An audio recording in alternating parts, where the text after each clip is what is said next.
ইংরাজি ৫ই আগস্ট ২০২৫ যে একাদশী পালিত হবে তার বাংলা তারিখ হলো ২৯শে শ্রাবণ ১৪৩২ বঙ্গাব্দ। যে একাদশীটি পালিত হবে তার নাম হলো শ্রাবণ পুত্রদা একাদশী। এই একাদশীটি শ্রাবণ মাসের শুক্লপক্ষের একাদশী তিথিতে পালিত হয়, তাই এর নাম শ্রাবণ পুত্রদা একাদশী। শ্রাবণ পুত্রদা একাদশীর তাৎপর্য ও পালন পদ্ধতি। এই একাদশীর প্রধান তাৎপর্য হলো যারা সন্তানহীন দম্পতি, বিশেষ করে যারা পুত্র সন্তান কামনা করেন, তারা এই ব্রত পালন করে ভগবান বিষ্ণুর আশীর্বাদ লাভ করেন। এই ব্রত পালনের মাধ্যমে সন্তান প্রাপ্তির ইচ্ছা পূরণ হয় বলে বিশ্বাস করা হয়।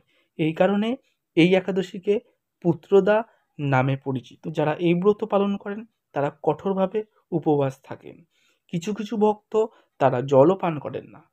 আবার কিছু ভক্ত তারা উপবাস রাখেন, কেউ জল, কেউ ফল, কেউ সাবুদানা ইত্যাদি গ্রহণ করে এই ব্রত পালন করেন। যে সমস্ত ভক্ত এই একাদশী উপবাস করেন সেই সমস্ত ভক্ত ভগবান বিষ্ণুর পূজা করে থাকেন।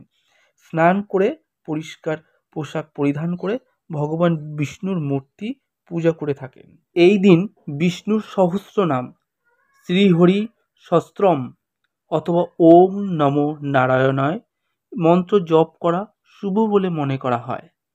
এই একাদশীর একটি বিশেষ ব্রত কথা আছে যা মহাভারতের যুধিষ্ঠির এবং ভগবান শ্রীকৃষ্ণের কথোপকথনের মাধ্যমে বর্ণিত হয়েছে। এই দিন সেই ব্রত কথা শোনা হয়।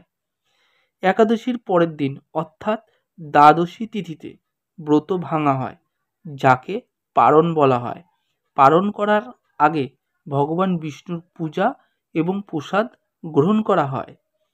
এই ব্রত নিষ্ঠা ও ভক্তির সঙ্গে পালন করলে শুধু সন্তান প্রাপ্তির ইচ্ছা পূরণ করে না, বরং একটি মানুষের পাপ মোচন করে আধ্যাত্মিক উন্নতির সাহায্য করে।